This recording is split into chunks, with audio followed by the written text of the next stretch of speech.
Welcome to my channel. Hey everyone, tonight we're diving into the gritty, dangerous, and far from glamorous world of medieval assassins. These shadowy figures slipped through castle corridors and alleyways, altering the course of history with nothing more than a blade and a whisper. While Hollywood paints them as sleek, brooding anti-heroes, the truth? Being a medieval assassin was absolutely miserable. Before we get into it, take a moment to like the video and subscribe.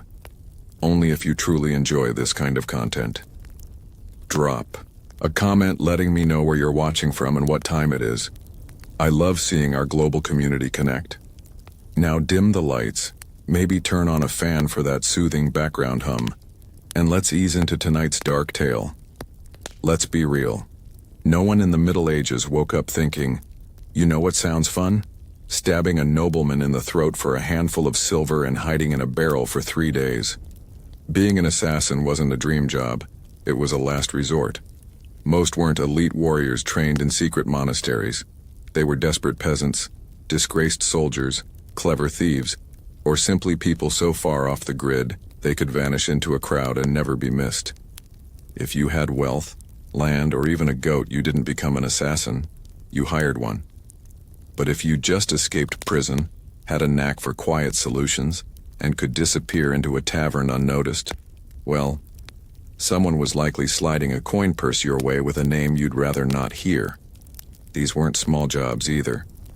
You weren't taking out Bob, the humble turnip farmer. No, your target was usually a corrupt noble, a greedy bishop, or someone who traveled with 12 guards and a pet wolf. The money, tempting. The job, terrifying. But by the time someone said yes to that deal, they had nothing left to lose. No family, no future, definitely no retirement plan. And forget recognition. There were no statues, no medals, no days off. You couldn't exactly advertise your services either. The job required silence, speed, and the wisdom to never brag about it over ale at the inn. Oh, me? I'm just a traveling carpet merchant. The stains die. So yes, nobody dreamed of being a medieval assassin. They landed there because the world chewed them up and spat them out wearing a hood and holding a rusty dagger. You weren't the hero. You weren't even the villain. You were the footnote that made everyone nervous and probably didn't live to enjoy the coin. Let's burst the first myth. Wide open medieval assassins didn't train under candlelight in some hidden monastery with wise mentors and inspirational flute music in the background. There was no montage, no teacher, no pep talk. If you learned anything, it was by not dying the first few times you tried. Most assassins weren't trained professionals. They were desperate amateurs with a decent sense of direction and the ability to climb quietly without sneezing. If you had military experience, great. That meant you knew how to hold a knife properly. If not, well, stabbing someone is fairly intuitive, but escaping afterward with both kidneys still intact, that takes skill or luck. Usually just luck. There were no manuals, no guild orientation meetings, no safety briefings. You didn't get taught how to spot a body double or where nobles keep their bedroom exits. You figured it out while hanging from a windowsill, wondering if you just crept into the servants' quarters again. Poison. That was trial and error, with heavy emphasis on error. Sometimes it worked. Sometimes your target just got mildly dizzy and more suspicious of his soup. Sometimes you drank the wrong cup. There was no medieval poison control hotline. Just hope, herbal guesswork, and a strong stomach. Sure, if you were lucky, and I mean lottery lucky, you might have picked up some skills from thieves or mercenaries. Maybe an older assassin showed you how to walk without squeaking on cobblestones. But mentoring wasn't standard. It was rare and short-lived because assassins don't retire, they disappear. Weapons training, forget it. You weren't carrying a broadsword, you had a dagger you stole off a guard. Maybe a garrote if you were feeling fancy, and whatever else fit under your cloak without jingling. So no, you weren't some shadowy martial arts master. You were a guy with calloused hands, quiet footsteps, and a deeply unhealthy relationship with alleyways. Success didn't come from training. It came from survival. You learned how to kill by doing it quickly, sloppily, then vanishing before anyone could sketch your face and tack it to a church door. In short, your education was brutal practical and offered zero graduation ceremonies. Just bruises, blood stains, and the creeping realization that you were very much on your own. Let's talk about why you became an assassin in the first place. Coin, cold, heavy, jangly, deliciously spendable coin. The promise of it is what got you into this. But the reality, you got paid in lies. When someone hires an assassin, they don't want a long-term relationship. They want a one-time service, no paperwork, and ideally no witnesses, including you. They offer you a pouch of silver, half no half, when the job is done. That's if they're feeling generous. But here's the thing. When the job is done is code for after. We verify you didn't mess it up or make us look bad or leave a trail that leads back to us or survive long enough to tell anyone about it. So you do the job. You sneak through shadows. Risk your life. Maybe kill a baron in his sleep. Not pretty. Not poetic. And when you return, yes. About that payment, the client fled terribly. Sorry, or worse, they try to kill you. A knife to the gut is cheaper than a bonus, and even when you do get paid, it's never quite enough. Not for the risk, not for the blood, not for the 3 days you spent hiding in a haystack with fleas and moral regret. You get a handful of coins, a curt nod, and a reminder you were never here. Also, fun fact, some contracts were fake political traps. You'd be told to assassinate someone dangerous only to find out it was a decoy with guards waiting. Congratulations, you just walked into a sting operation with your name already carved on the gallows. And even when the deal was real, you couldn't exactly go to court and file a complaint. Your Honor, I'd like to sue Lord Edmund for breach of assassin contract. The only court you'd see was the one where you were the exhibit. So you learned to take what you could demand payment up front and trust absolutely no one, not even the greasy little scribe who swore this job would change your life. It did, mostly by shortening it. Being an assassin meant living on broken promises and vanishing before they broke you. So you've taken the job. You've been lied to about the pay. You're probably going to die. Now let's talk gear. Forget the fantasy novels and sneaky video games. There were no retractable wrist blades, smoke bombs, enchanted daggers, or crossbows that folded neatly into your boot. Your toolkit consisted of whatever you could steal, sharpen, or hide beneath a tattered cloak without clanking. If you were lucky, and I mean found a gold coin in a dead man's shoe, lucky you had a good dagger. Not ornate, not curved like Adragon's tooth. Just sharp, hopefully rust-free, and ideally one that didn't smell like the last guy you stabbed with it poison. It existed, sure, but it wasn't as glamorous as a slow drip into a wine goblet. Most medieval poisons were unpredictable, made from plants, minerals, or toad guts. Some worked instantly. Some took hours. Some made your victim vomit for 2 days and then recover angrier and now very suspicious of stew ropes, occasionally useful.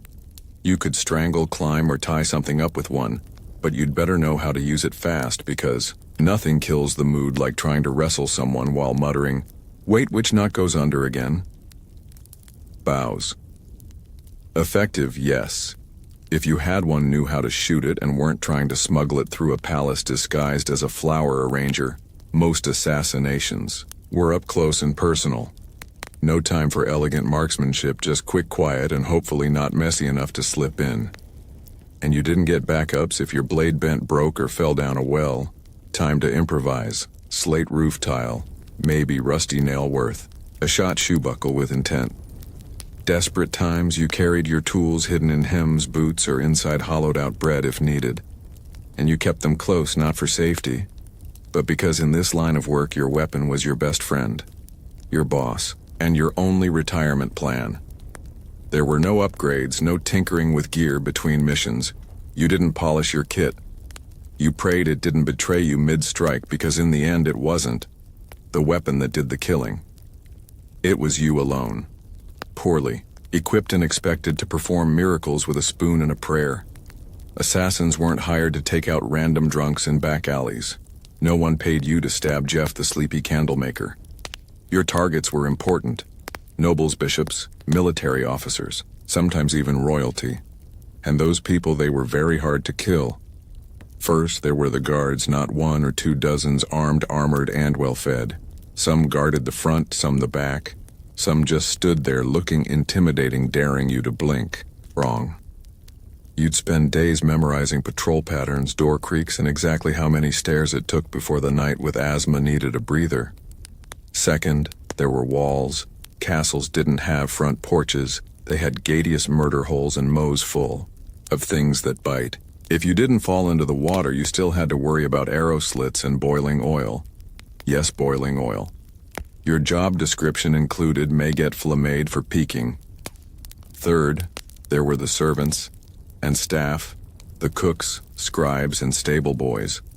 One wrong look from you and they'd be whispering to the guard captain faster than you could say, "I'm just the herbalist." Assassins weren't just fighting swords, they were fighting gossip. And medieval gossip travels at light speed if it means someone gets to keep their head, and finally your actual target paranoid. Rightfully so, these people were surrounded by backstabbers' relatives, with claims to their titles and 3 dozen people pretending to like them. They didn't eat without a tester. They didn't sleep without 3 locks on the door. Some even slept in decoy beds or rotated rooms like a deadly version of musical chairs. And don't get excited if you hear they're attending a feast. Yes, they'll be drunk, but so will you. And you'll still have to get past the royal guards, 3 dogs, a very alert jester, and 50 witnesses holding tankers. Even getting close to your target could take weeks, posing as a servant bribing a chambermaid hiding in barrels. And when the moment finally came, you had one shot. One precise, perfect, non-squeaky, non-bloody ghost vanish in the night moment, or you'd become the next public deterrent, swinging from the castle gate with a sign that read, "Nice try." Let's be honest. When you picture a medieval assassin, you probably imagine sleek black robes, leather braces, maybe a mysterious hood billowing in the moonlight. Reality, you looked like a sick goat herder with something to hide. Disguises in the middle. Ages weren't exactly high fashion. You didn't have custom-tailored cloaks or retractable armor. You had whatever you could scavenge: peasant rags, a monk's robe, 2 sizes too big, or the remains of a guard uniform that definitely still smelled like its previous owner. The goal was to blend in, but blending in meant looking like everyone else who hadn't bathed in 2 weeks, limped from old injuries, and had a nervous twitch from malnutrition. You didn't look suspicious because of your cloak. You looked suspicious because you kept adjusting your belt to hide a dagger wrapped in cheesecloth and forget masks. There were no Guy Fawkes options. Most face coverings just made you look like a leper, which was great for avoiding conversation, but terrible for entering parties. If anyone asked who you were, you had to think fast. I'm Brother Tobias. I take care of silent prayer and rooftop maintenance. Even assuming you made it past the guards, noble households weren't full of idiot servants. Noticed unfamiliar faces, especially ones that fumbled chamber pots and couldn't name the cook's cat. You were always one. I've never seen you before away from being clubbed with a candlestick, and if your disguise did work, congratulations, you now had to stay in character for hours while pretending not to notice all the very stab-worthy people wandering by. Also, wigs, they didn't exist. If you needed to look older or younger, you were stuck smearing dirt on your face, squinting and hoping no one got close enough to notice that your beard was glued on with honey. The truth was, your disguise didn't protect you. It gave you maybe 5 minutes of confusion. After that, you had to be gone invisible or very, very convincing. And if anyone saw through it, well, let's just say no one wants to be the assassin caught in the bishop's laundry room, wearing a nun's habit and holding a sword. Especially not on a feast day. In medieval times, if you were an assassin, you didn't have a team. You didn't have a sidekick with a crossbow, a clever alchemist in a secret lair, or a handler who gave you coded scrolls and warm encouragement. You had your rusty dagger and crippling trust issues. There were no guilds, at least not ones you could actually count on. And if there were whispers of a brotherhood, Of assassins, it was mostly tavern talk fueled by me and boredom. You were more likely to meet a ghost than another professional killer who wanted to network. Why the isolation? Because in your business, the fewer people who knew you existed, the longer you lived. Every contact was a risk, every loose tongue a potential noose. Even your client might not know your real name, and if they did, you were already planning your exit. Companionship, laughable friends asked questions, lovers noticed bruises, blood, stains, and why you always slept with a blade under the pillow. You couldn't settle down, you couldn't afford to. One mistake, one person recognizing you in a market, and your whole life turned into a sprint for the nearest sewer grate. Even fellow criminals kept their distance. Thieves and smugglers were sociable. You were that guy who makes people disappear. They feared you, or worse, saw you as a walking liability. No one wanted to share stew with someone whose occupation could attract a mob with torches, and don't expect sympathy. You couldn't tell anyone how hard it was to sleep after silently strangling a corrupt bishop. If you talked about your job, people assumed you were either lying or dangerous, and they weren't wrong. So you kept your secrets, your scars, and your weapons to yourself. Add-ins, you sat in the darkest corner back to the wall, eyes always scanning the door. You never drank too much. You never stayed more than a night. You didn't say your name unless someone paid you first, and even then it probably wasn't your real one. Being a medieval assassin meant perfecting the art of vanishing.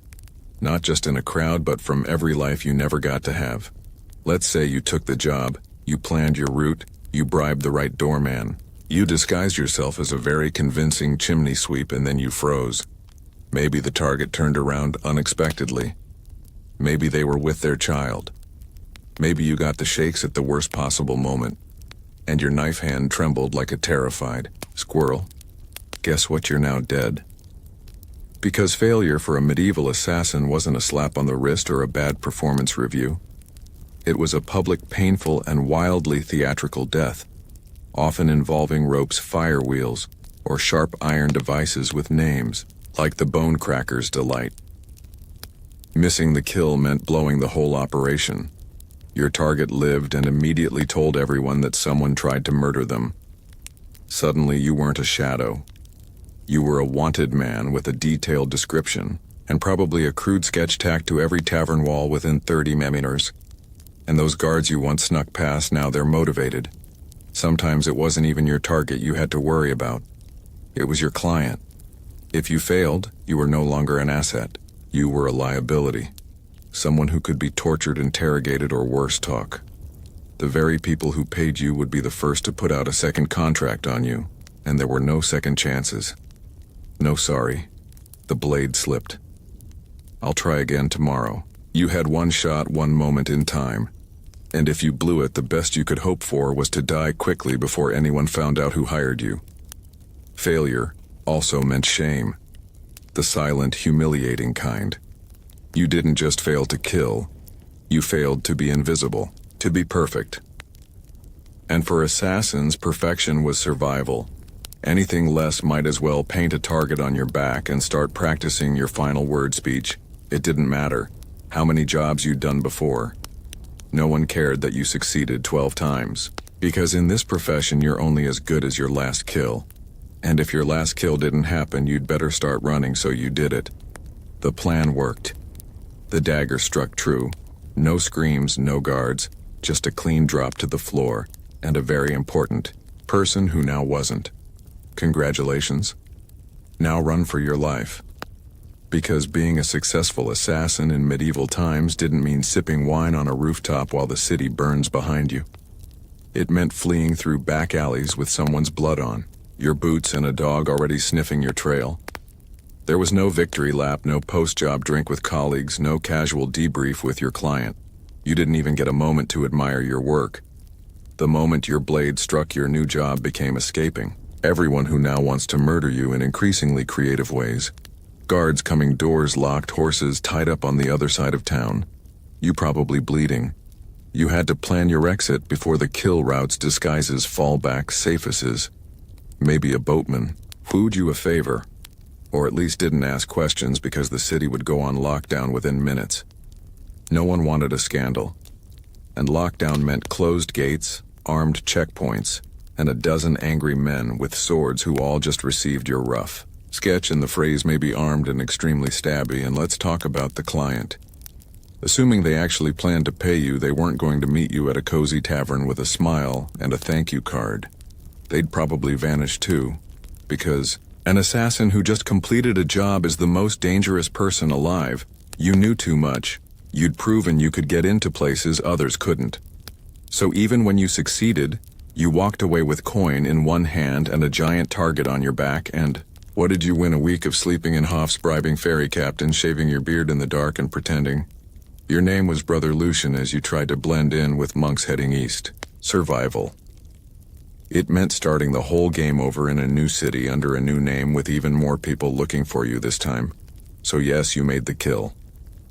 Now run like hell.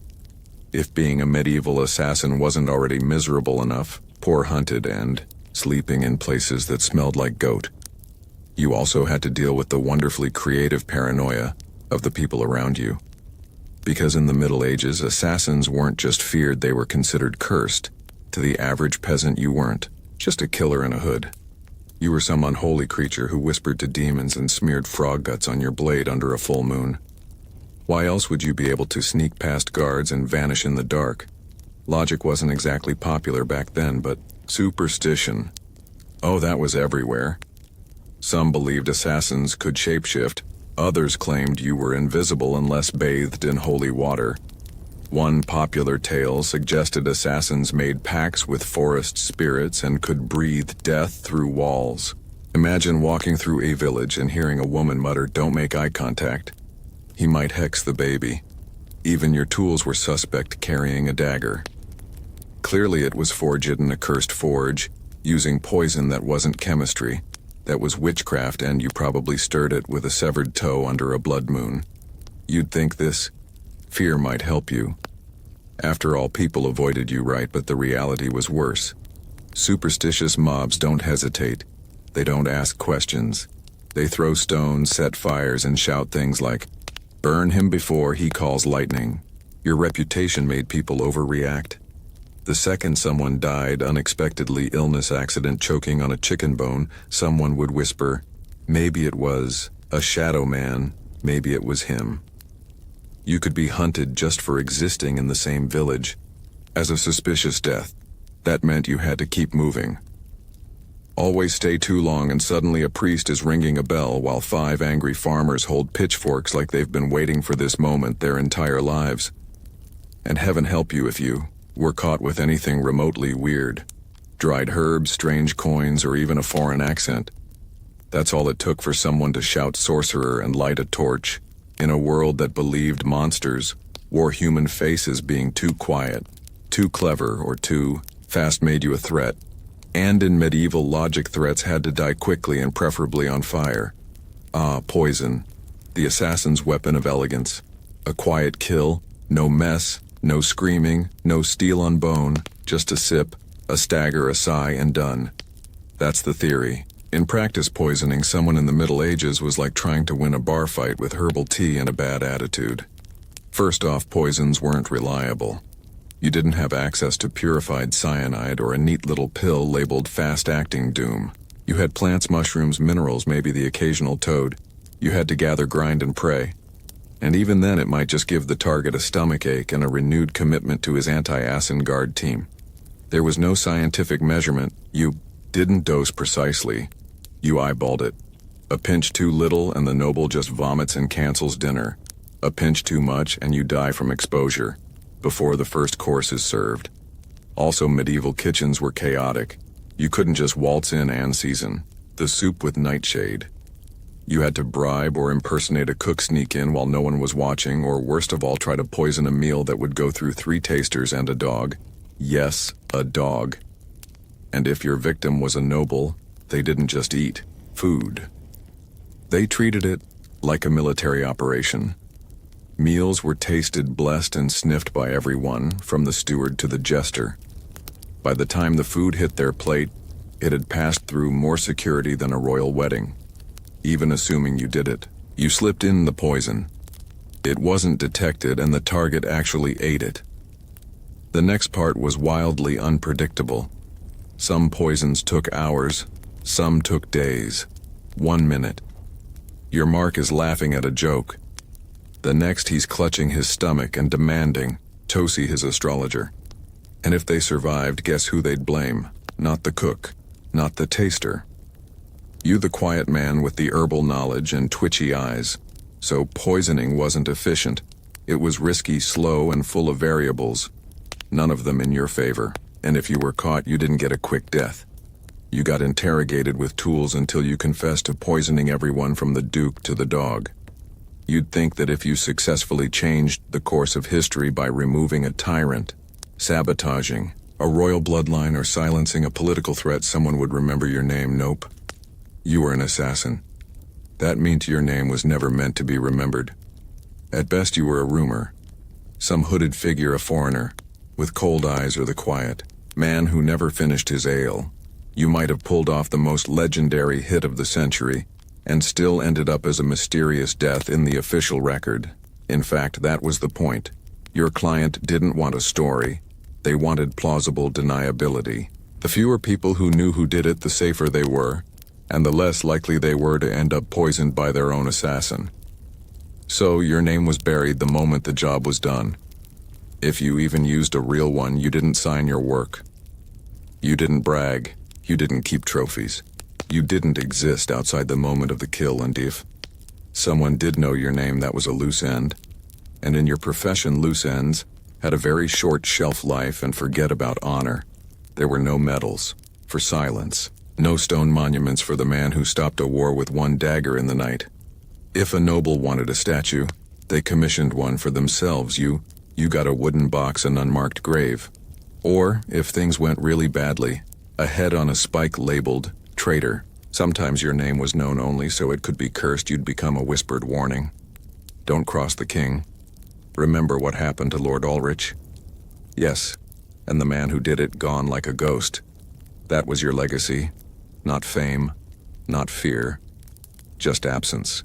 You weren't supposed to leave a mark, you were supposed to vanish, and if you stuck around long enough to be known, that was a fatal mistake. Because in the medieval world, heroes got remembered. Assassins got erased. So you survived. You got the job done. You even managed to get paid, a miracle in itself. Now all you have to do is lay low, keep your head down, and trust that your client will honor the deal and protect your identity. Right, wrong. Because in the world of medieval assassination, there was one rule even more sacred than don't get caught. Never trust anyone, especially the person paying you. Your client, be they a noble, a merchant, or a bishop with ambition and very loose morals, didn't hire you out of respect.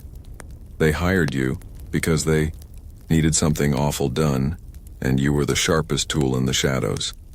Once the job was complete, you became a liability. You knew too much. You knew who wanted who dead, when, why, and possibly how much they were willing to pay for it. That made you dangerous, not just to their enemies, but to them. So what did they do? They ghosted you. They denied they ever met you. Or worse, they sent someone else after you to clean up, to tie off the contract with something sharper than ink. There were even cases where clients double-booked, hiring one assassin to do the job and another to kill the first one, immediately after Norfunds just reduced risk. And if you dared try to blackmail a client, threaten to expose them, that was bold. And also your final mistake. Because powerful people in the Middle Ages didn't negotiate with assassins, they crushed them. If your client had a shred of honora, rare species indeed, you might get paid and left alone, but even then, you'd still have to assume they were watching you from a distance, with someone already sharpening steel and memorizing your walk. You were the secret that couldn't talk, the shadow that couldn't stay. Even success wasn't enough to earn trust, because in their eyes, if you killed once, you could kill again. And no one, not even the person who hired you, wanted to be next. Let's say somehow you beat the odds, you survived the kills, the lies, the poisonings, the betrayals. You outlived your enemies, your employers, and probably your own sense of morality. Now what, your attire? Absolutely not. Because in medieval times, assassins didn't get retirement plans. There were no farewell banquets, no quiet cottages by the sea, no pensions paid in gold coins and grateful whispers. You didn't fade into a peaceful life, you vanished or you died, often both. The problem was simple. You were never safe. Even if you walked away from the job, your past didn't. You had too many secrets in your head, too many names in your memory, and too much blood on your hands. People didn't want you retired. They wanted you forgotten, which usually meant buried. And even if no one came after you, and that's a big if, you had to live with a constant fear that someone might, that a new assassin, young and eager to prove himself, had just received a contract for a shadowy figure who used to be someone dangerous. So you changed your name again. You moved to a village where no one asked questions. You faked a limp, sold herbs, pretended you once worked as a guard. But even then, you didn't sleep well. You avoided crowds. You always sat facing the door. You kept your dagger under the floorboard next to the pouch of coins you never touched because it still smelled like the man you earned it from. And you couldn't trust yourself either. Years of silent killings and quick escapes did something to your brain. Every knock on the door made you flinch. Every stranger on the road might recognize you. You stopped dreaming because dreaming was dangerous. You couldn't love. You couldn't relax. You couldn't laugh too loud. You lived like a ghost, pretending to be a man. The truth was, there was no end game for a medieval assassin. Just a slow, cold fade into obscurity, always moving, always watching, until one day you slipped into the dark and no one noticed, and maybe that was the best you could hope for. By now, you've probably figured it out. Being a medieval assassin wasn't darkly romantic. It wasn't noble. It wasn't even all that profitable. It was a grim, thankless, short-lived career wrapped in blood-stained linen, and followed by a crowd of people who wanted you dead. You wouldn't last not a week. Maybe not even a day, because you'd start with the wrong assumptions. That you'd be sleek, in control, a whisper in the dark. But what you'd really be is cold, hungry, and one bad guess away from the noose. You'd slip into town, cloak pulled tight, ready for action, only to discover that your target moved locations. The guards are drunk but rigor happy, and the stable boy you paid for information just sold you out for a mug of ale and a piece of bread. You'd freeze at the wrong time, stab the wrong guy, get spotted by someone's maid who once saw your face near the chapel, and suddenly you're not a shadow, you're the problem. Then what? You run, but you're not used to medieval terrain. The mud, the uneven cobblestones, the absolutely insane number of loose chickens in the street. You slip, fall, get tackled by Agward, named Thomas, who just got dumped and is looking for an outlet. And let's say you survive that. Then you deal with the aftermath. No allies, no honor, and no future. Just whispers, suspicion, and the growing realization that even if you succeed, the best you can hope for is to die old and alone, hiding behind a false name in a village that still believes in fairies. So no, you wouldn't last. And frankly, you shouldn't try, because the assassin's life wasn't cool. It was a cruel machine that chewed people up and spat out nothing but shadows. It offered power without peace and purpose without a place in the world. You didn't make history. You erased yourself from it, and the only thing waiting for you at the end was silence. A silence no one would question, because no one even remembered you were there in the first place. Before she was the feared queen of Macedonia, Olympus was known as Myrtale, a Maloyan princess from the rugged tribal lands of Epirus.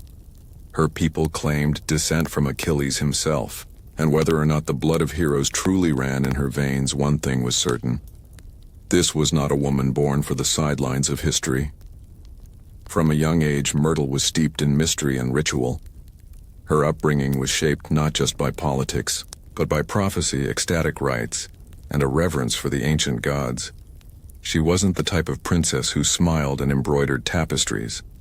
No, she was drawn to serpents' omens and the frenzied ceremonies of the cult of Dionysus, where women danced barefoot in the moonlight and called upon the divine in states of trance. Her connection to the gods wasn't performative, it was personal.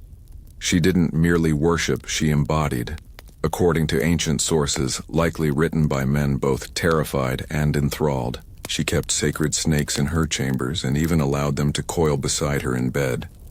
Whether this was a literal fact or the kind of slander that powerful women attract like flies, we'll never know.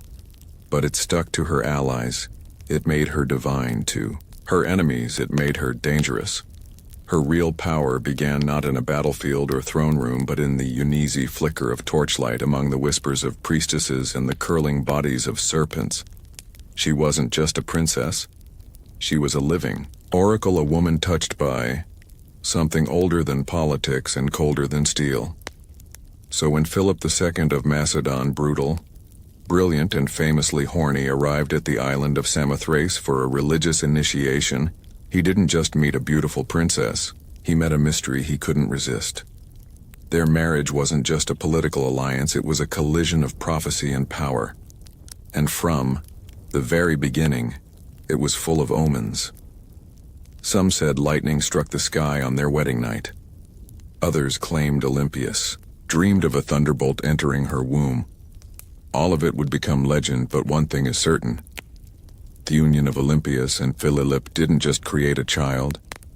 It created Alexander the Great. And she intended to shape his destiny from the very first breath. Olympia's marriage to Philip II was not the fairy tale one might expect for a queen who would one day birth an empire.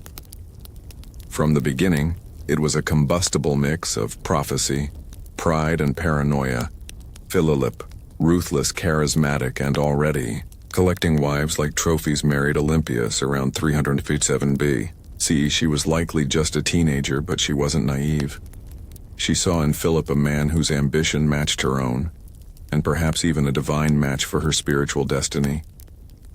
Macedon wasn't exactly an easy kingdom to walk into. It was a land of iron and ambition where kings were killed by cousins and brothers turned into rivals overnight. But Olympias, the priestess of Papyrus, walked in with her head held high and eyes already on the crown. Their marriage was rocky from the start. Philip, for all his political genius, was not built for monogamy. He would go on to marry multiple women, often for alliances, always for power. But Olympias wasn't one to sit quietly in the shadows. She held her own court, maintained her own alliances, and was known to turn oracles and rites to divine her future and perhaps Philip's fate. Then came the birth of Alexander. Even that was wrapped in celestial drama. Legends say Olympus dreamed that a thunderbolt struck her womb and that flames danced around her child. Without burning him, Philip reportedly had a vision of sealing his wife's womb with a lion. Yes, a literalian. Whether they believed these visions or invented them, they certainly acted as if Alexander was destined to rule not just a kingdom, but the world. But even as the child was celebrated, cracks in the royal marriage deepened. Olympus resented Philip's other wives, especially his Macedonian bride, Cleopatra Eurydice, whom he married later in life. This was more than a domestic issue. It was a threat. Cleopatra was Macedonian-born, and any sin she bore would be pure in the eyes of the local nobility. A direct threat to Alexander's future. Olympia saw it clearly. The palace wasn't just a home. It was a battlefield, and she would use every snake dream, ritual, and whisper she had to make sure her son wasn't just remembered but crowned. She was no longer Myrtle. She was Olympus now, and no one would take her son's throne without facing her wrath. By the time Alexander was a teenager, the Macedonian palace in Pella had become a war zone of veiled insults, political maneuvering, and bitter rivalries. Olympus wasn't just fighting for influence, she was fighting for survival. She knew that the court was filled with snakes, but she was the one who taught them how to bite. Philip II had begun taught distance himself from her. He was campaigning more, drinking more, and perhaps worst of all, listening more to his Macedonian advisors. The final blow came when he married a young noblewoman named Cleopatra Eurydice, not to be confused with the Cleopatra of Egypt. This Cleopatra was Macedonian-born, and her uncle Attalus was one of Philip's top generals. To Olympias, it wasn't just betrayal, it was a declaration of war. The marriage ceremony was a disaster. At the feast, Attalus drunkenly mocked Olympus and Alexander, calling into question the legitimacy of Alexander's birth. Was Hierly Philip's son, Or was he the child of a god, as Olympus liked to claim it was meant as an insult? But Olympia seized the myth. Let them whisper, let him believe her son was touched by Zeus, it made him untouchable. Alexander stormed out of the feast. Olympia left Macedon entirely, retreating to Apris. But their exile was not defeat. It was strategy. In her homeland, she was still royalty. She could gather support, whisper in ears, and watch as Philip's palace began to rot from within. She didn't need to be physically present to be dangerous. Then came the shockwave. Philip was assassinated at his daughter's wedding, just as he was about to invade Persia. Just as he was on the verge of crowning himself not just king of Macedon but potential emperor of the known world. The question that echoed through every marble corridor and torch-lit hall was the same. Who did it? Was it Porsenius, the jilted bodyguard who carried out the act? Was it the result of court intrigue? Was it Alexander himself? Or whisper it softly, was it Olympus? No one could prove it. No one dared, but many believed it. After all, within days, Cleopatra, Eurydice, and her newborn child were dead, murdered, some say, by Olympus herself. The serpent had returned to the palace, and now nothing stood between her son and the throne. With Philip dead, and Macedon in mourning or confusion, Olympias made her move while others scrambled. To understand the chaos, she acted swiftly, brutally, decisively. First, Cleopatra, Eurydice, the young Macedonian queen and rival wife, was eliminated. According to chilling accounts, Olympus didn't just have her killed, she made her death symbolic, public, humiliating. Some say Cleopatra was forced to hang herself after watching her infant daughter be murdered. Others claim Olympus had the child thrown onto a funeral. What's agreed upon is this: no mercy was shown. Olympia understood what many mothers in ancient courts refused to accept. In a royal palace, mercy is a liability. A rival child, no matter how small, is a future war. And Olympias was done playing defense. With Cleopatra and her bloodline erased, she could turn her attention to securing Alexander's throne. Her teenage son, bold, brilliant, already trained by Aristotle, was declared king without serious opposition. But don't be fooled. It wasn't just his charisma or his father's legacy that made it possible. It was Olympus. She knew which generals to threaten, which nobles to flatter, and which enemies to quietly remove. She wasn't just protecting her son's rise. She was engineering it. Alexander himself didn't always approve. He reportedly disapproved of the violence against Cleopatra's family, but he also didn't stop it because deep down he knew what Olympias had always known. Power demands blood. And in Macedon, bloodlines were both a blessing and a curse. With her son, O king, Olympias began to recede slightly from public life. But this was no retirement. She simply shifted from open strikes to whispered influence.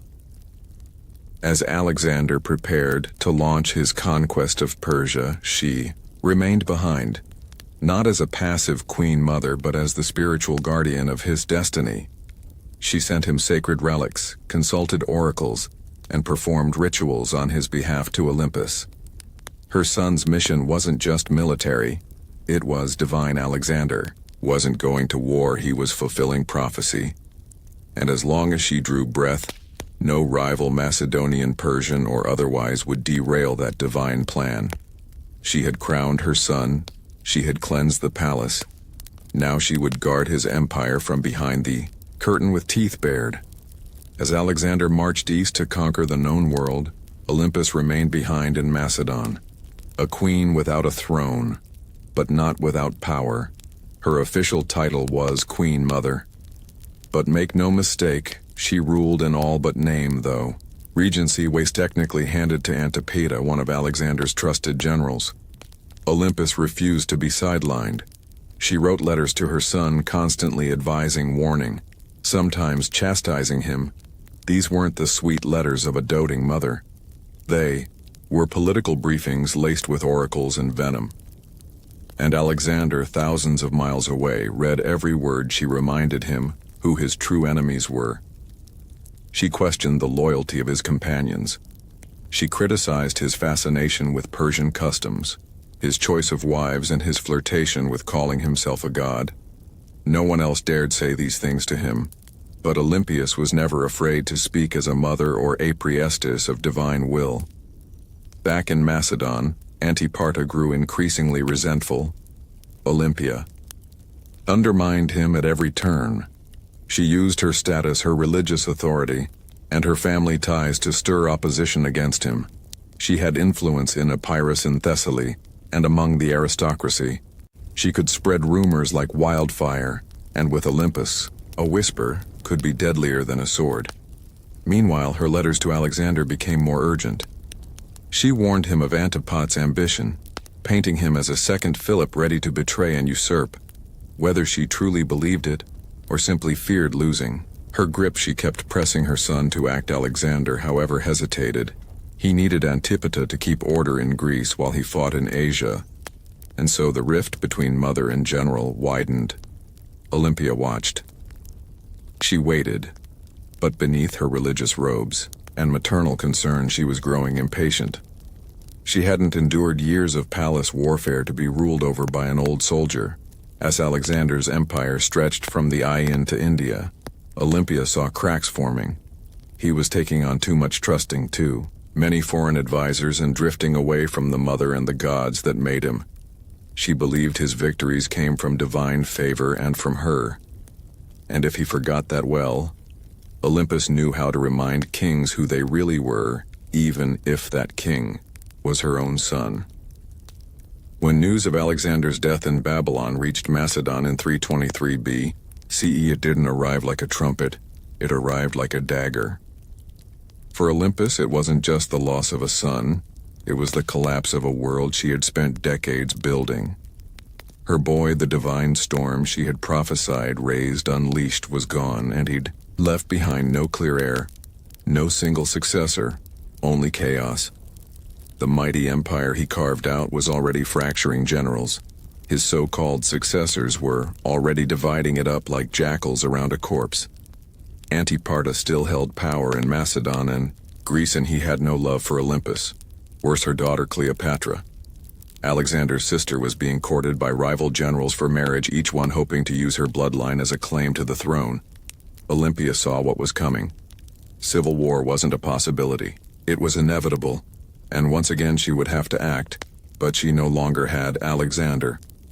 What she had instead was his bloodline, his young son Alexander, of born to Roxana, the Bactrian princess. Alexander had married Roxana. Still in Macedon was vulnerable. The boy was even more so. Olympus recognized that the infant was now the last true piece of her son's legacy, and that made him a target, but it also made him a weapon. She allied herself with Roxana, and the boy determined to protect them and use the child's birthright to stake her own claim in the political battlefield. But the tide was turning. The generals who once bowed to Alexander had no interest in kneeling to his widow or his mother. They had armies now, ambitions, and grudges. Olympus didn't flinch. She'd faced snakes, traitors, and kings. A few warlords with crowns and stolen spears wouldn't scare her, so she plotted, she waited. She watched as Antiparta died and was replaced by his son Cassander, a man with ice in his veins and no tolerance. For the old queen's games, it was only a matter of time before these two forces collided. The serpent mother of Alexander and the cold-eyed user who wanted her buried. Alexander was gone, but his shadow was still moving, and Olympus was still coiled within, it ready to strike. Years after Alexander's death, while his empire crumbled into civil war, Olympia made her most audacious move yet. She returned to Macedon not as a grieving mother, but as a political force of divine fury. Their Argency had been splintered. Cassandra, the son of her old enemy Antipa, was seizing power, and Roxana, along with young Alexander IV, was effectively imprisoned. Olympia saw the writing on the wall. If she did not act now, her grandson would vanish like a shadow at dusk. So she made a deal with Polyperchon, an aging general, who still held a flicker of legitimate authority. Olympus would return, not top lead, but to rule. With Polypon's backing, she entered Macedon at the head of an army. And the moment her feet touched home, soil everything changed. Towns opened their gates. Soldiers defected to her side. Even some of her old enemies hesitated. Olympias, despite her age, was still a name that shook the ground. Then came her vengeance. One by one she hunted down the loyalists of Cassander. And when she finally caught Philip III, Aradus Alexander's mentally impaired half-brother and puppet king, she ordered his execution. According to some sources, his wife Eurydice was captured and given the opportunity to kill herself when she refused. Olympus had her strangled. It was brutality veiled in royal protocol, and Olympus, ever theatrical, staged the scene like a goddess delivering justice. Her message was clear. Only the bloodline of Alexander had the right to rule. Everyone else was a pretender. For a brief burning moment, Olympia held the kingdom in her grip. She had restored the dynasty, she had avenged betrayals.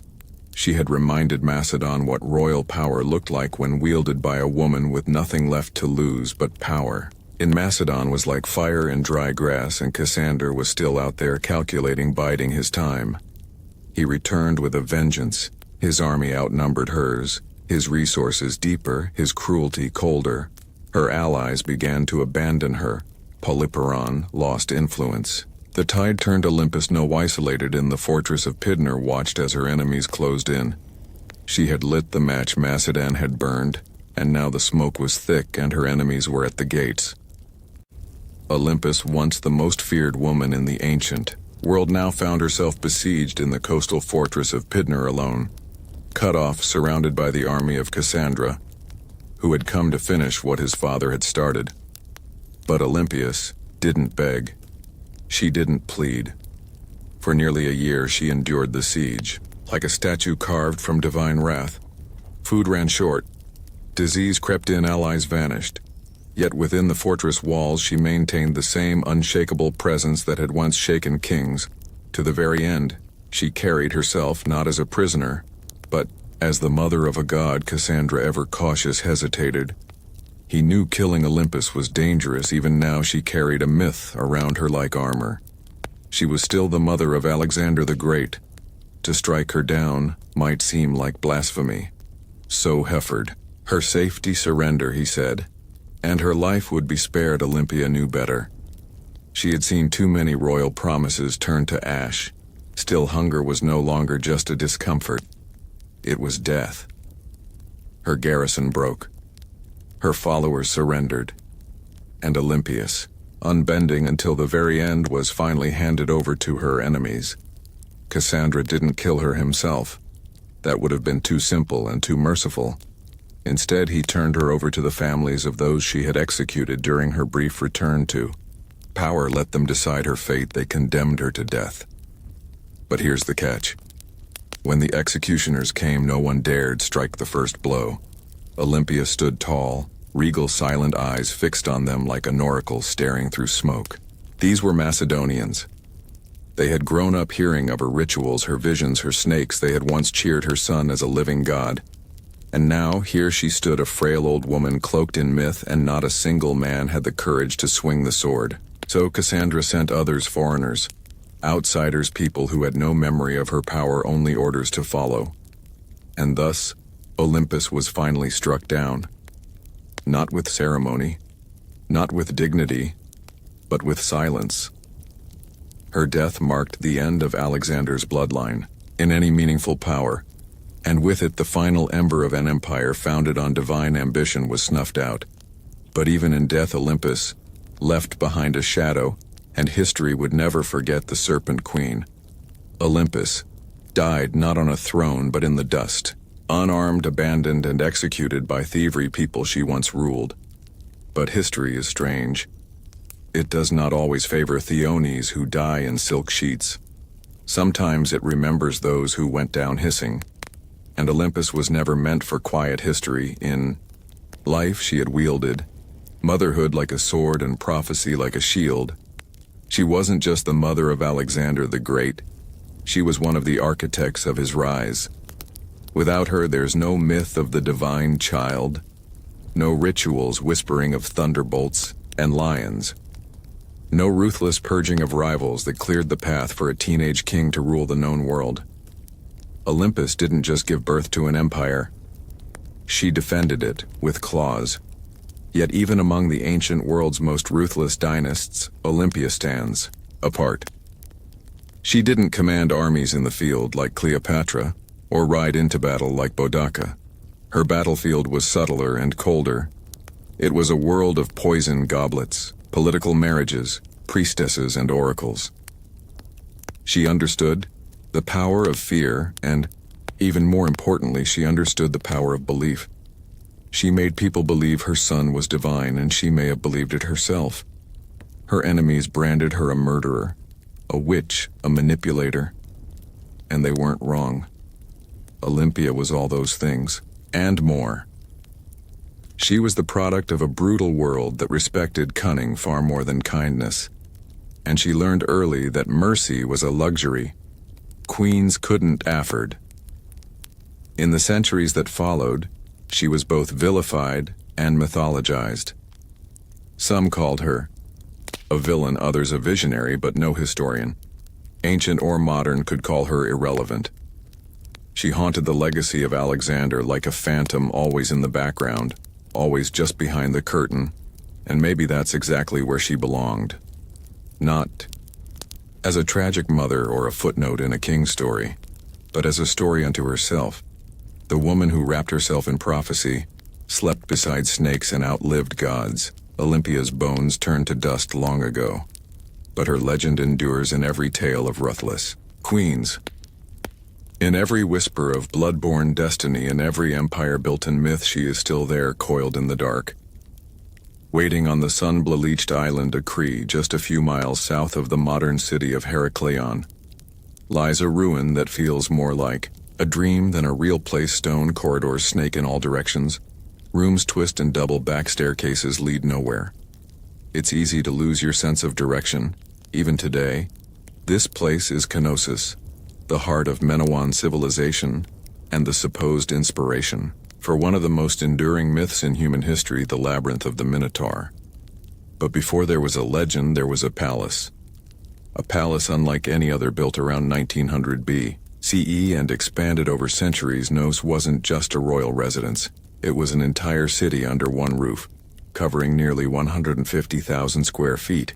It featured over 1,000 rooms, light wells, storage, magazines, shrines, workshops, and what may have been the first flushing toilets in history. It had running water, multi-story apartments, and an intricate system of air circulation. This wasn't a primitive fortress. It was an architectural masterpiece. To modern archaeologists, Knossos looks like organized chaos. To ancient visitors, it probably felt like magic. Thaman, who brought Knossos into modern awareness, was British archaeologist Arthur Evans. In the early 1900s, Evans excavated the site and quickly became convinced that this was the origin of the Greek labyrinth myth. The layout was disorienting, the architecture deeply symbolic, and everywhere he turned he found motifs of bulls painted on walls, carved into stone, or sculpted into tiny golden charms. The bull, after all, was sacred to the Minoans. Evans even went so far as to name the civilization after the mythic king Minos. Whether Minos was real or not, his legend became inseparable from the ruins. But here's the twist. No one's found a literal labyrinth, no underground maze, no prison chambers, no Halfman monster. What we have instead is something far more mysterious. A city designed in loops, wings, and layers, deliberately difficult to navigate. And the deeper you go, the more the lines between history and mythology blur. So the question remains, was the Minotaur born from these walls, or was the palace itself the monster? Knossos may not give up its answers easily, but it's very good at making us ask the right questions. The myth is as famous as the ruin, a monstrous half-man half-bull trapped in a labyrinth so complex that no one who entered ever found their way out. Only Theseus, the Athenian hero, managed to kill the beast and escape thanks to a ball of thread and the cunning of Princess Ariadne. But where did this story come from? And why a labyrinth? The earliest versions of the myth speak of King Minos, the powerful ruler of Crete, who demanded tribute from Athens in the form of 7 boys and 7 girls each year. These unfortunate souls were fed to the Minotaur, a creature born from divine punishment and shame. The Minotaur, locked in an underground maze, symbolized the dark underbelly of power, something savage hidden behind grandeur. To ancient Greeks, Crete had long been a land of wealth, mystery, and fear. Its seafaring people, the Minoans, were seen as both elegant and alien. Their rituals involved bulloping, their artwork depicted strange gods, and their palaces were unlike anything on the mainland. Toei, visiting Greek from 1000 B. Nos might have felt like another world. The bull itself was sacred in Minoan culture. Frescoes show young men and women vaulting over charging bulls in ritual displays. Horns of consecration, stylized bull horns, appear on rooftops and altars. Combine this with a palace that feels like a maze, and the ingredients for a legend begin to stir. But what if Themenor wasn't just a monster? What if it was a metaphor? Some scholars believe the tale reflects a memory of Cretan dominance over the Ina, time when Athens truly did pay tribute to a stronger stranger power. The labyrinth could symbolize the political entrapment of weaker states, and the Minotaur, the raw, terrifying force behind Minoan rule. Others argue it's more psychological. The labyrinth as the unconscious mind, the Minotaur as our hidden urges, and Theseus, the hero, walking bravely into the darkness, guided only by the thread of memory. Still, the myth remains tangled with Nos. The palace is the closest thing we've ever found to a real labyrinth. No monster, no Ariadne, but perhaps something deeper.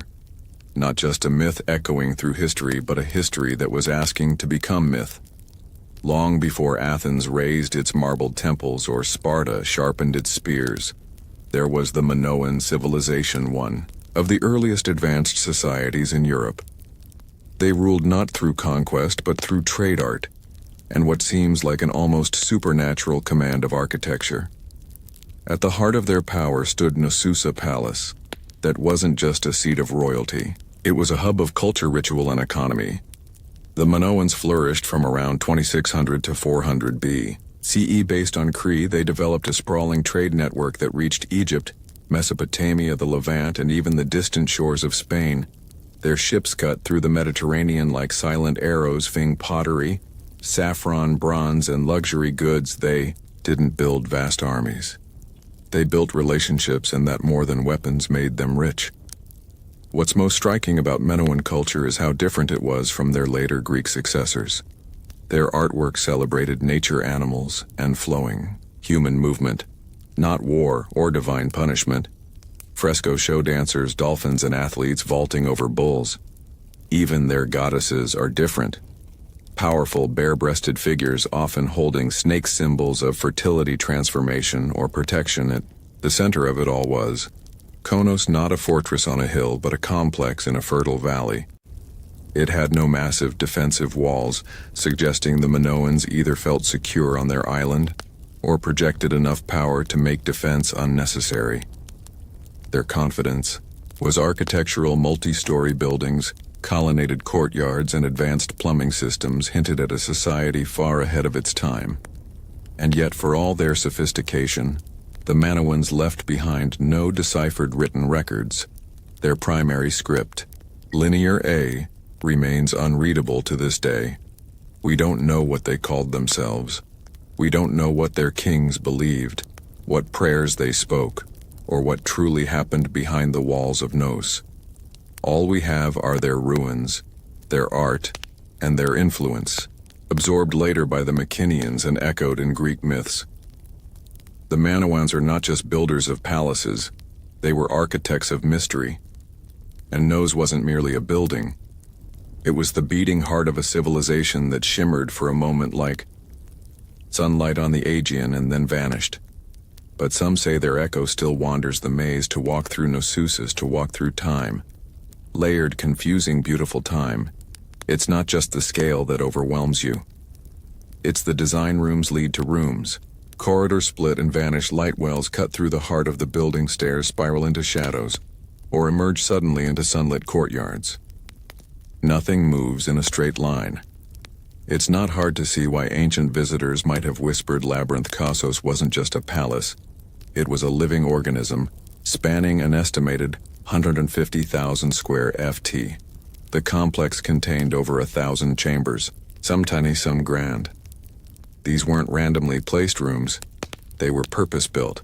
Workshops, storage spaces, shrines, apartments, and throne rooms all arranged around a large central courtyard that may have hosted public ceremonies or bulling rituals. The palace was built on multiple levels up to 4 or 5 stories tall in places using natural slopes and artificial terraces. To navigate it without getting lost, you'd need memory, instinct, or a thread, like Theseus. And yet this apparent chaos hides a remarkable intelligence. The Minoans mastered passive ventilation cooling rooms through air shafts and open stairwells. They funneled rainwater through clay pipes and had toilets that flushed long before Rome made it fashionable. One of the most iconic areas is the so-called throne room, named for the alabaster chair built into the wall flanked by benches. Around it are fresco of griffins, mythical guardians. Was this the seat of a priest-king, a goddess's chamber, a sacred court? No one knows. For certain, and the walls they speak in color. Vibrant fresco show dolphins swimming above bathtubs, women in elegant flounced skirts with bare chests, youth sleeping bulls mid-air. The art wasn't just decoration, it was identity fluid, natural, deeply connected to earth and sea. Still, the deeper you go, the more Nos begins to disorient. Some parts seem intentionally complex, like they were designed to confuse. Maybe that's the root of the labyrinth legend. Not a prison for monsters, but a palace that felt alive. Building that invited awe, ritual, and just a touch of fear. No locked doors, no mythical beasts. Just a place built to make you question where you were and what was waiting around the next corner. Nos wasn't just an administrative center or royal residence. It was a place of worship, an architectural expression of the Minoan soul steeped in ritual myth and divine mystery. Unlike later Greek temples, there are no towering columns to Zeus or marble shrines to Athena. Instead, the spiritual world of Knossos is more subtle, woven into the fabric of the building itself. Shrines hide in corners, pillars rise like sacred sentinels. Horns, stylized, carved, symbolic, appear on rooftops and altars. Everywhere you look, the bull motif dominates, suggesting a powerful connection between worship, the natural world, and this revered animal. The Minoans didn't seem to fear the bull. They celebrated it. The famous bull leaping fresco in Nos isn't just athletic art. It may depict a religious rite. Young men and women vaulting over a charging bull, locked in a dance of danger and grace. It wasn't sport. It was sacred theater, possibly an offering to the gods or a symbolic triumph over chaos. Then there are the snake goddesses discovered in storerooms beneath the palace. The snake goddess figurines are among the most iconic Minoan artifacts. Bare-breasted arms raised with serpents coiled in their hands or around their bodies, these figures radiate power. They are not submissive idols. They are guardians of the household, fertility, and perhaps life itself. To the Minoans, snakes symbolized renewal, rebirth, and mystery. Creatures of both earth and underworld. The rooms where these objects were found hint at household shrines or ritual spaces, quiet sacred corners hidden among the palace's bustling heart. Combined with the fresco, the horns, the altars, and the labyrinthine corridors, the entire complex begins to feel like a ritual machine, a structure built not just for living, but for connecting with the divine. There is no centralized temple at Nos, because the palace itself was a temple. Its layout, art, and design were all part of a spiritual worldview, where boundaries between sacred and secular didn't exist. This was a place where myth was architecture, where a corridor could become a passage to the gods, and where every echo in the stone chambers may have once been a whispered prayer. Nos didn't just house people, it housed gods. For centuries, Nos stood as a beacon of prosperity, innovation, and cultural sophistication. But then something happened, something sudden, something no one can fully explain. By around 1400 B, See, the palace was abandoned, the fresco left to fade, and the Minoan civilization that once ruled the seas had vanished like mist over the Ion. So what happened? Theories abound. Some point to nature. Around 1600 BC, the volcanic island of Thera, modern-day Santorini, erupted in one of the largest explosions in human history. The blast was so massive it likely caused tsunamis that battered its northern coast, devastating ports and farmland. Ash clouds may have blocked the sun, choking crops and disrupting the climate. While Knossos wasn't immediately destroyed, the aftermath of the eruption may have shaken the foundations economically, politically, and spiritually. Others looked to war. By 1450 BC, the rising power of the Mycenaeans, mainland Greeks, may have taken advantage of Minoan weakness. Archaeological evidence suggests Knos was reoccupied briefly, but the culture had changed. The art became more martial linear. The Minoan script was replaced with linear B, used by Mycenaean scribes. The palace that once thrived with snake goddesses and bull dancers now whispered in a foreign tongue. Some scholars believe the Mycenaeans didn't invade in a single conquest, but gradually absorbed the island, first through trade, then influence, and finally rule. Others argue that internal collapse, a civil uprising, political instability, or the failure of the elite may have contributed just as much. What's striking, though, is how little violence is evident in the ruins. There are no charred skeletons, no signs of mass slaughter. Knos didn't fall with a scream, it fell with a whisper. The great palatial system simply stopped. The rooms went quiet. The rituals ended and nature slowly crept back in. By the time Homer sang of Cree and Hycepic's Knos was already ancient myth, a memory tangled in stories of king's monsters and labyrinths. And maybe that's fitting, because what killed Knos wasn't just eruption or invasion. It was time, and the way all great things, no matter how beautiful, eventually vanish beneath the weight of new empires. But the bones remain. And if you listen closely, the maze still hums beneath the earth. For thousands of years, Knossos lay buried beneath the Cretan soil, just another mound of stone lost to time, its name forgotten, its myths distorted, its walls swallowed by olive groves and dust. That is, until one man decided to chase a legend. His name was Sir Arthur Evans, and he didn't just rediscover Knossos here. Imagined it in 1900. Evans, a British archaeologist with a flair for drama and a deep love for Homeric myth, purchased the land that covered the ancient ruins. Local farmers had been finding strange seals and artifacts, clues that something enormous lay beneath their feet. Evans dug in. What he found would change the history of the Aeon forever.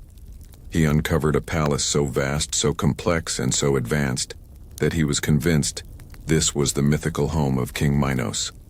The fresco, the horns, the sheer architectural strangeness of the site, it all pointed in his mind to one thing. The labyrinth. Evans wasn't just an archaeologist. He was a storyteller, and sometimes a controversial one. He named the people who built Knos the Minoans after Minos. He interpreted symbols, reconstructed fresco, and restored parts of the palace using reinforced concrete, a move that has drawn both praise and criticism. Some call it visionary, others call it vandalism. Because what you see today at Knossos is partly ancient ruin and partly Edwardian imagination. Still, Evans did what no one else had dared.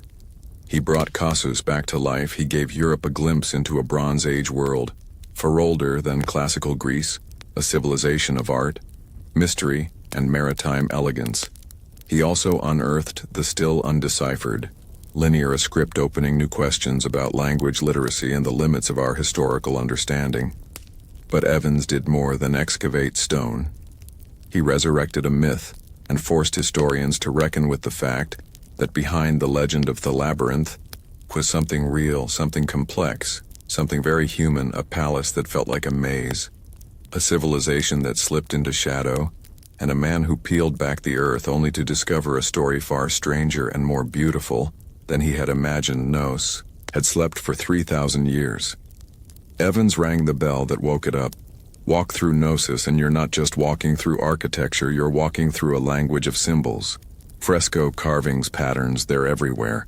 But the Manawans didn't leave us a Rosetta Stone.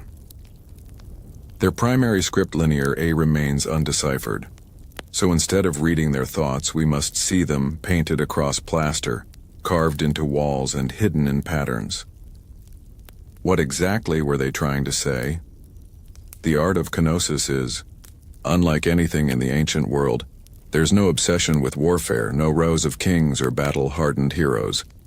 Instead, we find nature leaping dolphins, blooming leaves, birds in flight, and sacred bulls, the humans airy, alive, elegant, and often dancing, or performing rituals even in scenes that suggest danger. There's rhythm and beauty. The Minoans weren't chronicling conquests. They were celebrating life cycles and possibly cosmic order. The most iconic symbol, though, is the double axe or labris, found throughout Gnos in shrines and fresco, even etched into stones. The double axe is believed to be a religious symbol possibly tied to female divinity or celestial cycles. Some suggest the very word labyrinth might derive from labis, making the labyrinth not a maze at all, but a house of the double axe, a sacred space, not a trap. Then there are the horns of consecration, stylized bull horns placed at top walls and altars. These may have been religious markers separating sacred space from the mundane, combined with frequent depictions of bulls and bulloping rituals. It's clear the animal had deep spiritual significance. Whether it represented nature, fertility, chaos, or a divine presence, no one agrees. But the bull is everywhere. Even the layout of Konos may have symbolic meaning. Some archaeologists believe it was built not just for function but to mirror celestial or seasonal patterns. Its winding corridors and nested rooms could represent a journey through life, through death, through the underworld. A spiritual maze, not a physical prison, but without a deciphered script. Every theory walks a thin line between insight and imagination. The Minoans spoke in symbols, not stories, and so we're left to interpret. What is Gnos saying? We hear the rhythms, we see the images, but the meaning that remains just out of reach like a thread, unraveling into myth. Gnos is a ruin. Yes, but it doesn't feel dead. Walk its corridors today and you'll sense something humming just beneath the surface. Not ghosts, not gods, but echoes of myths, of lives, of questions that refuse to go away. Thousands of years after its fall, Gnos still holds us in its maze. Tourists wander its halls. Archaeologists dig for answers and writers spin new tales inspired by its shadow. The Minotaur may be myth, but the feeling of the labyrinth is real. We don't know who ruled. Gnos, we don't know the names of its kings, queens, or priests. We don't know the prayers they whispered or the laws they lived by. But we know they loved beauty. We know they worshipped nature. We know they understood balance between architecture and art, between ritual and reality. And we know they were the first before the Parthenon, before Rome. Before the Hebrew temples or the Persian palaces, there was Gnosis. A palace that was also a city that was also a temple that may have also been a story. Because perhaps that's what the labyrinth really is. Not a prison, not a puzzle, but a narrative carved in stone, a myth in architectural form. The legend of the Minotaur didn't arise from nothing. It came from this place, from the confusion of its corridors, the reverence of its bull rituals, and the awe it inspired in generations who tried to make sense of it. The Greeks turned it into a story. We turned it into archaeology. But at its core, Gnos has always been both. Today we can walk its ruins. In broad daylight, we can take photos, draw maps, and even reconstruct its fresco. But the mystery hasn't vanished. The line between fact and legend still shimmers like heat over stone. Maybe that's why Gnosis endures, because it doesn't give us all the answers. It reminds us that sometimes history isn't meant to be solved. It's meant to be felt. And Gnos, ancient, tangled, half-remembered, isn't just a place on a map. It's a question one that leads us deeper with every step. And like Theseus, we're all still following the thread. Ancient engineers knew exactly what they were doing. The earliest rams were handheld teams of soldiers, simply lifted a tree trunk and smashed it against enemy defenses like frenzied lumberjacks. But over time, the battering ram. Evolved engineers realized that mounting the ram inside a wheeled frame, often with a roof to protect the crew from arrows and boiling oil, turned it from a tool into a weapon of terror.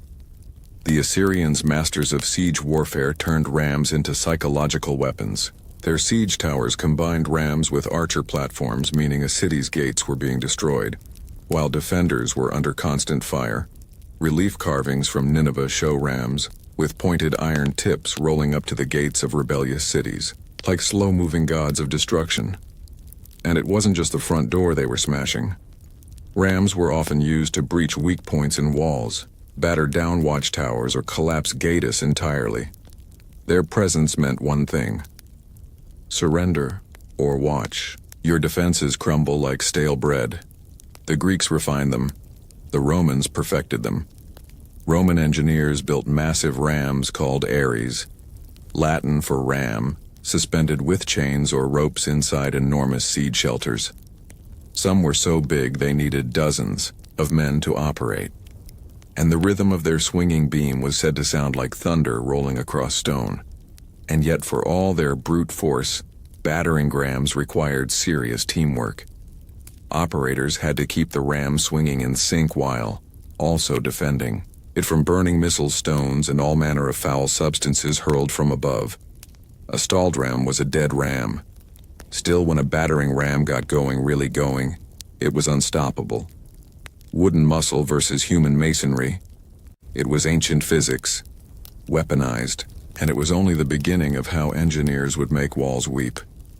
If the battering ram was the brute, the catapult was the tactician, where rams smashed close-up catapults attacked from a distance, launching not just stones, but psychological dread. They were the first real artillery pieces in military history, and they revolutionized siege warfare by weaponizing physics in ways that felt almost magical to the enemy. The earliest catapults emerged from the Greek world around the 4th century B.C., a product of brilliant minds who wanted to add range and momentum to warfare. Dionysius I of Syracuse, adherent with a taste for cutting-edge violence, commissioned the first torsion-powered catapults, devices that used twisted bundles of sinew, or hair, as tension springs. These weren't slingshots for giants, they were precise instruments of siege terror. The genius lay in their mechanics. Engineers figured out that by twisting ropes tightly, often made from animal sinew, they could store enormous amounts of potential energy. When released, this force could hurl stones, javelins, or even flaming projectiles hundreds of meters. The two main types evolved quickly: the ballista, which launched massive bolts like a giant crossbow, and the stone-throwing catapult, which lobbed boulders over walls or directly at fortifications. Then came the Roman engineers, who never met a Greek idea they couldn't improve. They built catapults that could be broken down, packed onto carts, and reassembled on site. Portable siege engines. For professional armies, some Roman catapults could fire 60 Lelebe stones at incredible speeds, capable of tearing through wooden gates, battlements, and, occasionally, unlucky soldiers. Catapults weren't just about destruction. They were about spectacle. Ancient generals used them to send messages, sometimes literally. Corpses were launched over walls to spread disease and fear. Severed heads were lobbed into besieged cities to shatter morale. In one chilling case, diseased bodies were fired into enemy territory, as an early form of biological warfare. But catapults had their flaws. They were heavy, required skilled crews, and could be rendered useless by bad terrain. Still, when set up properly, they could batter a city into submission from a safe distance. And, for the first time in history, cities realized their thick stone walls didn't just need to withstand a ram. They had to survive Theskies, because now destruction came flying. If the catapult was clever, the trebuchet was majestic, towering, creaking, and terrifying. It was the undisputed king of medieval siege warfare, When one appeared on the battlefield, it wasn't just a weapon, it was a statement. It said, "Your walls mean nothing." Unlike its tension-powered cousins, the trebuchet relied on gravity. At its core was a simple principle. A long, swinging arm mounted on a sturdy frame with a heavy counterweight on one end and a sling on the other. Raise the weight, let it drop, and the arm would whip around, flinging the sling and its deadly payload in a high arc over enemy defenses. It was controlled destruction, precise, predictable, and devastating. The origin of the trebuchet can be traced back to early traction models used by the Chinese as early as the 4th century BCE, where manpower replaced counterweights. But the counterweight trebuchet, the version that would rewrite siege warfare in Europe, and the Islamic world, emerged in the 12th century, possibly through Byzantine or Muslim intermediaries. Once Europe got its hands on the design, it spread like wildfire through castles and crusades. The power was astonishing. A well-built trebuchet could launch $300 LB projectiles over 300 mm stones. The size of furniture would crash into towers, pulverize walls, or crater enemy morale, but the real magic was in the arc. Unlike catapults, trebuchets could hurl projectiles over walls with finesse. This meant they weren't just smashing defenses, they were hitting courtyards, barracks, and supply depots inside. And it wasn't just stones. Trebuchets hurled everything. Diseased animals burning pitchpots of lime, toppling defenders. Even messages or insults wrapped around rocks.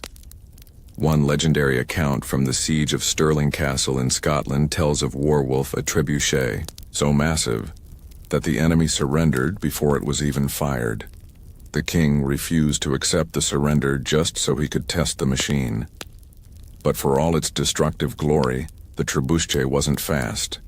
It took hours to build, minutes to reload, and demanded skilled engineers. Still, no other siege weapon combined range force and psychological horror quite like it. It was the medieval version of a slow-motion hammer from the heavens, and when that counterweight dropped, cities held their breath. While catapults launched from afar, and battering rams smashed the gates, siege towers took a more personal approach. They rolled right up to the enemy's front door and dropped off armed invaders. Imagine a wooden skyscraper on wheels covered in wet hides, to prevent fire, bristling with archers and spearmen. That was the siege tower, the ancient equivalent of an armored personnel carrier and a mobile fortress in one. And when one of these started rumbling toward your city walls, you knew that the real fight was about to begin. Siege towers weren't subtle. They were big, bold, and terrifyingly effective when used properly. The Assyrians may have been among the first to deploy them in the 9th century BCE, but it was the Greeks and especially the Hellenistic kingdoms that took the design to theatrical extremes. During the siege of Rhodes in 305 BCE, the Macedonian general Demetrius built a 9-story tower called the Helpolis, or Taker of Cities. It was over 100 ft tall, equipped with catapults, covered in iron plates, and moved by thousands of soldiers. It also broke under its own weight. But the ambition unmatched. The logic behind siege towers was simple. Walls only work if you can't get over them. Siege towers eliminated that advantage by creating an elevated platform from which attackers could descend onto the battlements, bypassing gates and scaling ladders. From the top deck, archers could rain death down onto defenders while troops on the lower levels prepared to board. But these towers weren't invincible. They were slow, vulnerable to mud and prime targets. For defenders with fire arrows, rolling boulders, or even sabotaged terrain. Smart defenders would dig ditches, flood mows, or build secondary inner walls known as counterscarp defenses just to stop a tower's approach. Still, when they worked spectacularly. A breach in the wall was one thing, but having your own rampart suddenly crowded with enemy soldiers, that was chaos. Siege towers transformed the battlefield from a horizontal contest of strength to a vertical race for survival. They made height an asset and a liability, and once the gangplank dropped from a siege tower to the city walls, there was no turning back. It was time for hand-to-hand hell. While rams smashed and trebuchets soared, some of the most devastating siege tactics happened silently underground. Siege tunneling, or sapping, was the dark art of defeating a city by removing the ground it stood on. Literally, the idea was ancient and horrifyingly effective. Dig beneath the enemy's wall, prop it up with wooden supports, then set those supports on fire. When the timbers burned, away the tunnel collapsed, taking the foundation of the wall with it. One moment, your city stood strong.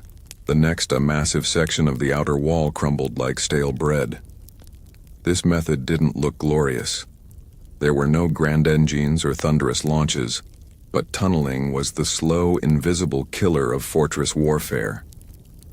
The Assyrians practiced early versions of it, but the technique reached full maturity with the Greeks, Persians, and later medieval European armies during the Siege of Plateau in 429 BCE. The Spartans attempted tunneling beneath the walls only for the defenders to dig counter-tunnels and intercept them mid-dig, turning the soil into a knife-fight nightmare.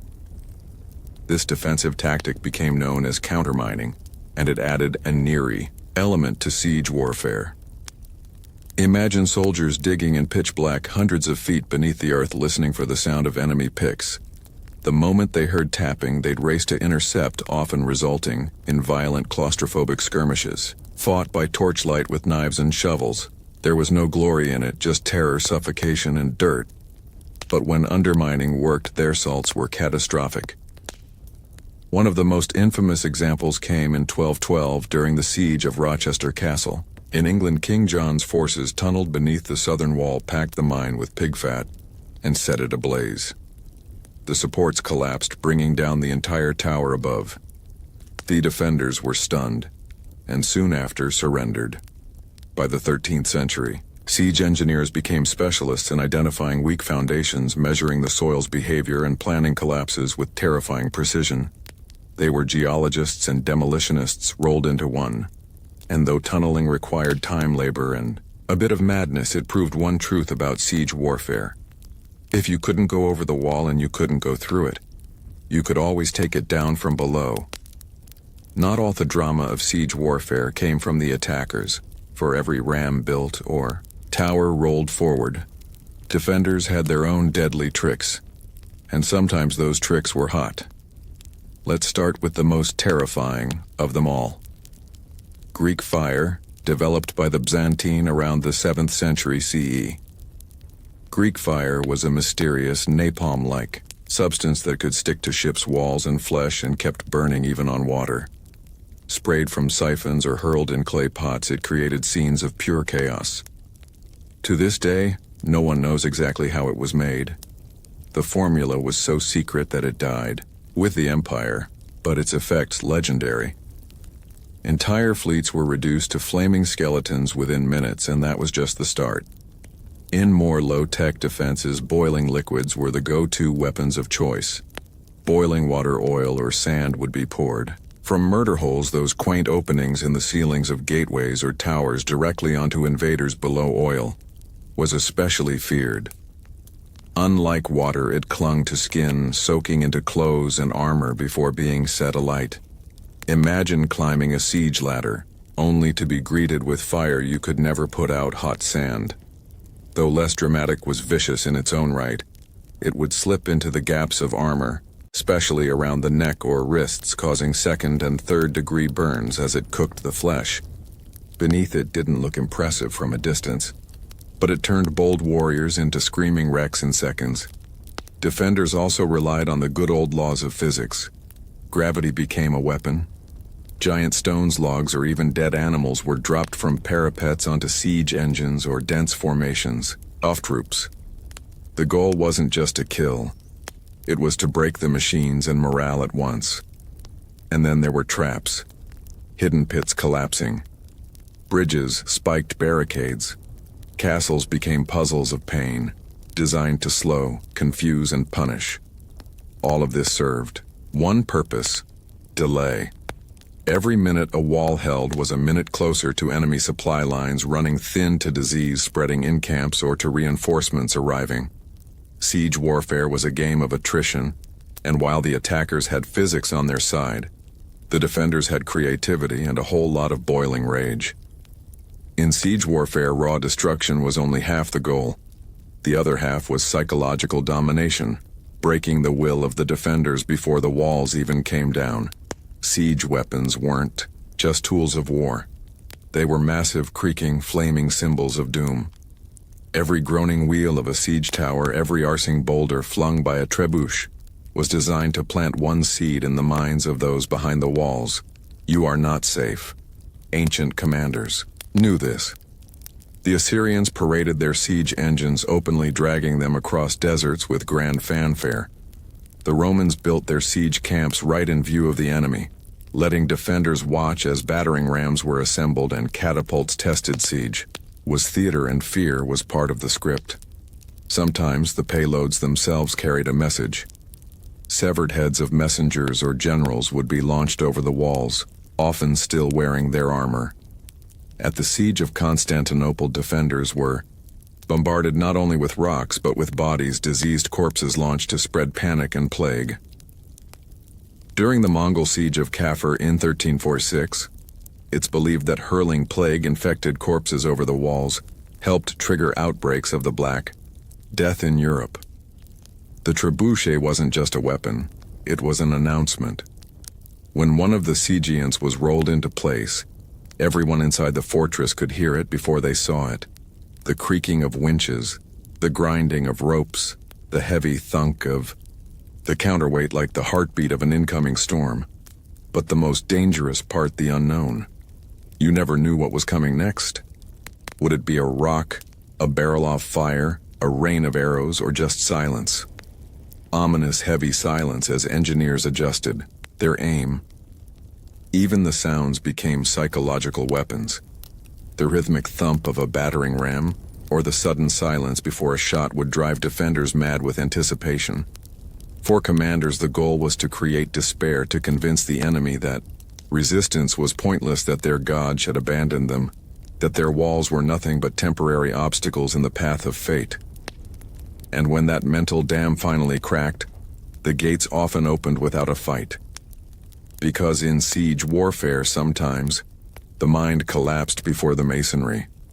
As gunpowder thundered onto the battlefield in the late medieval era, the age of traditional siege engines came to a slow, splintering end, but their legacy didn't vanish. It evolved. The invention of cannons changed everything a single well-placed shot from a cannon could do in seconds. What a trebuchet took hours to achieve, stone walls once considered impenetrable became liabilities. By the 15th century, the great castles of Europe were crumbling, not from undermining or fire, but from iron balls crashing through their parapets. Siege warfare had entered its next phase, explosive, brutal, and deafening. And yet the principles laid down by ancient siege engineers never disappeared. Modern artillery still owes a debt to the catapult and trebuchet. Every ballistic missile and long-range howitzer is just a high-tech descendant of the same question. How do you break what's meant to be unbreakable from a distance? Physics, trajectory, tension, and force, all discovered, tested, and perfected centuries before gunpowder ever entered the story. Even military psychology today, shock and awe, overwhelming firepower, visible dominance, has its roots in ancient siege tactics. Those towering siege engines rolling forward with flags snapping in the wind were the original shock and awe. They weren't just about breaching a wall. They were about breaking the spirit of a city. You can still see their legacy etched into the ruins of ancient cities.